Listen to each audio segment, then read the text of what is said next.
sa Nigeria ang mga labi ng yumaong Ateneo student-athlete na si Divine Adili. At live po mula sa Quezon City, nasa frontline ng balitang yan, si Nina Ongpauco. Nina, anong update dyan mula sa burol ni Divine Adili?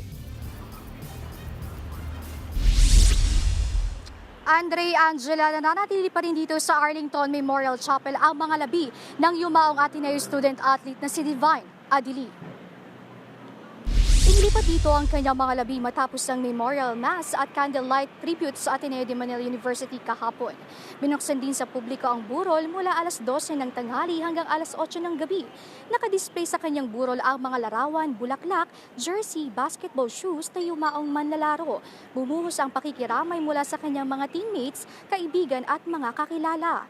Hindi raw makabiyahe papuntang Pilipinas ang mga magulang ni Adili dahil sa kahirapan. Ayon sa Ateneo de Manila University, ayos na nila ang repatriation ng mga labi ni Adili pa Nigeria. Alinsunod na rin ito sa hiling ng kanyang pamilya. Andre, Angela, nagsagawa nga ng isang fundraising ang malalapit na kaibigan ni Adili. Tulong ito para sa naiiwang pamilya ni Divine Adili. Ayan muna ang latest dito sa Quezon City. Balik sa inyo.